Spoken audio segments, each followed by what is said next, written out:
Chapter 20. The Night Before the War. Fears.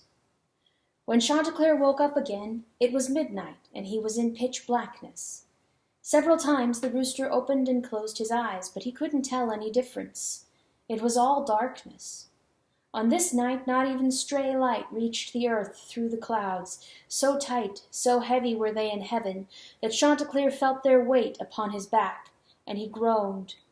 The whole earth, and especially this round camp on the face of it, was in a closet, muggy, still, and absolutely dark, and the closet door was shut. Chanticleer didn't want to move. He felt surrounded by the invisible presences of his animals.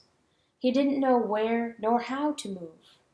From every direction, grunts, coughings, snorts, sighs, rustlings. Now and again a dream shout from across the camp sent ripples of worry everywhere. Legs, claws, snouts, and jowls nudged the ground nervously. Back to back the animals surely lay, and that wakefully. An impossible and dangerous maze, volatile. Chanticleer didn't want to move. But want and won't are two different words. Run away! Now or later, don't make no never mind, now's the better. Chanticleer's ears went sharp. Under the general restlessness of the animals and through the night he heard spoken words. Someone was holding secret conversation in hoarse bursts of whisper. Seen him? Seen this cockatrice? Or his... Never seen. Flank nor feather, beak nor claw. No knowing what kind of... Barrel. Oh, Peck, her I seen. Peck. There was a name. So these two were members of the madhouse of Otter. Chanticleer stretched his ears to hear, but lost most of their words. Yet the tones of their conversation he caught very well, and he didn't like the sound of it. Horrible! Nothing natural, not natural born, a broken neck like that. Should have seen, Peck, a blow so strong. The gash on Ebenezer Rat, what about that? What about that, Scrape? What are we going to do about that? Me, I'm... place. You what? But Chanticleer, hush up, Peck. What do you think? The camp's got ears.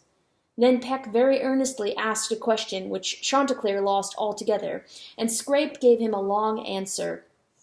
It was obvious that a plan was hatching, growing out of the grisly fear of the two otters, and that Peck, though he wasn't sure of its rightness, was surely interested in the length of his own neck. Again and again Chanticleer heard the name cockatrice pronounced in dread. I don't know, Peck. And you gonna go against that? Die, Peck? For what? A pack of soft-hearted... One by one, Chanticleer heard other voices join the whispering. Away? Tonight? Can't see nothing, Scrape. Defend own territory. But... Oh, let the rooster watch out for himself. Cockatrice! Cockatrice! Cockatrice! Now even those animals who did not talk were stirring, restless, hop-headed, filled with strange imaginings, scared. A general groan began to spread from the otter's muttering.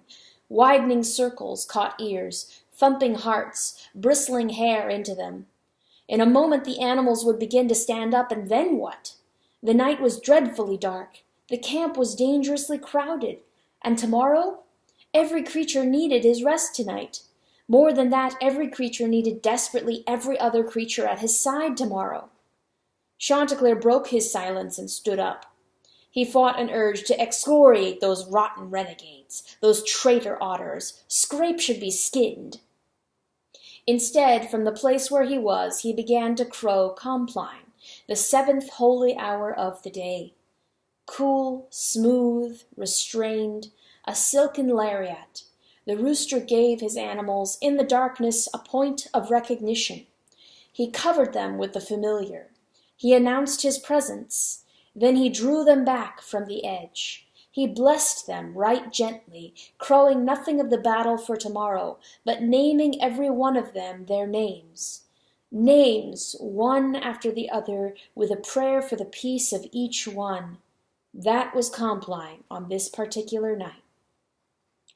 Soon the restless animals on every side began to settle down again. Their own names in the rooster's mouth had a transfiguring effect. "Nimbus," Chanticleer crowed, "the Lord's peace is with you." And Nimbus the deer, whose flanks had begun to shiver, who was jerking his head ready at a crack to leap and flee, Nimbus heard his own name in the mouth of his lord, and he came to his senses again. Dark was suddenly not so dark any more. He lay down, encouraged, for who had known that he was so well known? "Pika," Chanticleer crowed next, and behold, Nimbus was himself the more encouraged to hear the name, for the hare Pika, whom he could not see, was suddenly with him, a part of his company.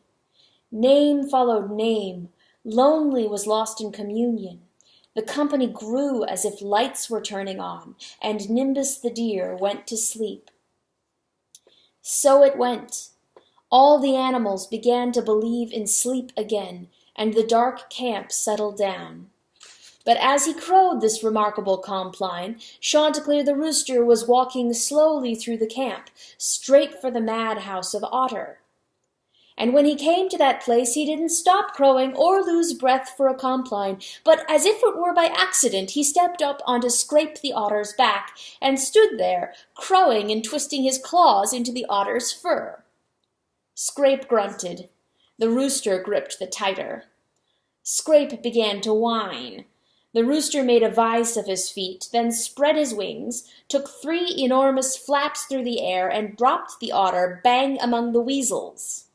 Scrape had no doubts about the cause of his punishment, though not a word had been spoken to him.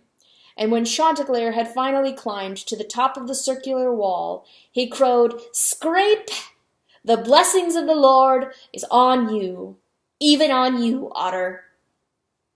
And Otter decided to forego his plan, and finally he too went to sleep. There were thousands of names to be crowed. That was good. The night was very long, and Chanticleer needed the names, for compline tonight should last the whole night through. The rooster walked along the top of the wall, crowing, gently giving ease to the animals' sleep, but himself gravely worried over the weakness of his army. That's why he could not stop crowing. The otter's plot had made him wary. The quick deterioration of the camp, their readiness to chuck and run, had been a revelation to him. Their fear of the enemy had become his fear of them, and for him as well the enemy became the more frightful. So compline was a necessary lie. It was peace spoken to the fearful, but it was also one fearful himself who crowed that peace. It was a long, long night before the war. It was an exhausting compline. Only once during the night did something break the rhythm of his crowing the exceptional compline. Toward morning. It began with a laugh. High in the invisible sky above him, Chanticleer suddenly heard malevolent, screaming laughter, so cold, so evil, so powerful a bellowed laugh that he gasped and forgot his crow. His feathers stood on end. All the darkness around him swelled with the hateful sound, and the rooster stood perfectly still. "Ha! Ha! Ha!" screamed the sky laughter. It was distant. It came from just underneath the clouds, but it fell with murderous bullet force. It seemed that the mouth of the laughter was aimed directly at him. Then Chanticleer's heart stopped. It knew him. This laughter knew Chanticleer, knew exactly how he was standing, knew the fear driven into his soul, knew him for a weak commander, knew him lost, dead, and buried. "Ah, ha, ha, ha!" It stroked its victory there in the sky. Pleased laughter, strange, insidious, watchful laughter. And suddenly Chanticleer had no idea where he was. On the wall, to be sure, but where on the wall? The side near the forest? The side, God forbid it, near the river? He had been walking the wall for hours, heedless, crowing, and a circle is a circle. He was lost. And right now it was vitally important that he know his position. Damn the darkness! How could he give a bold front to the devil above him if he didn't know where he was? That one knew, and he didn't. That made the rooster naked.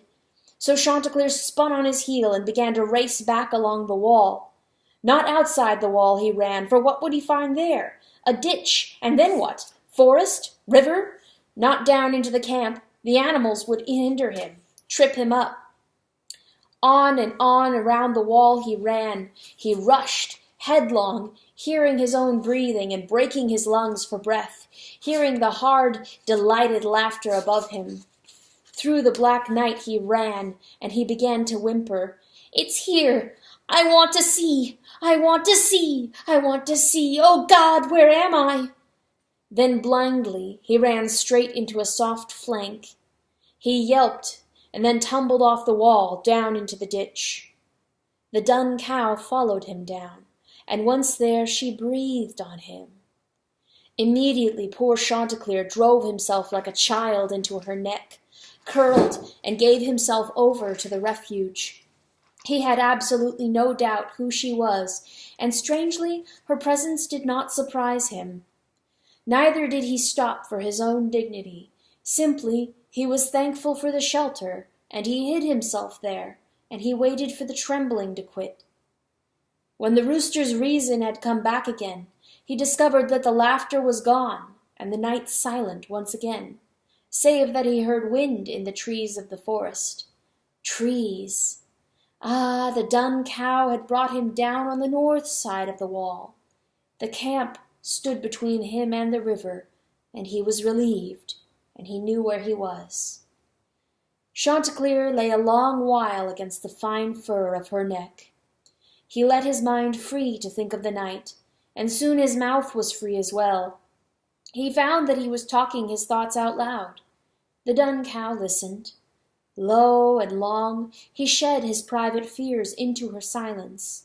All of them, right up to the final idiocy that he, Chanticleer, lord and leader, should be reduced to racing wildly in circles. Long and low he shared every piece of apprehension with the cow, who lay beside him in the ditch, and this too relieved him. But then, even in this special hour, a tiny thing began to nag the rooster, that the dun cow who had filled Mundocani's ear yesterday with such a steady stream of talk, now was saying nothing at all to him.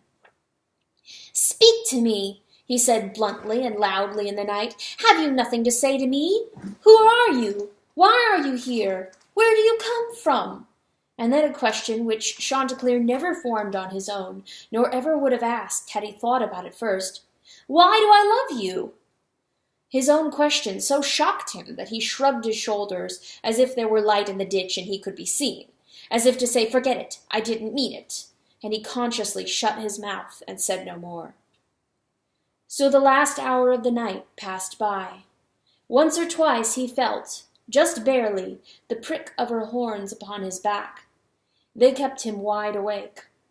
And in that time it seemed to Chanticleer that the dun cow did speak to him, though he could never remember the language she used, nor the timbre of her voice, and she did not offer any answers to any one of his questions. But what he learned from her made his spirit bold and his body ready.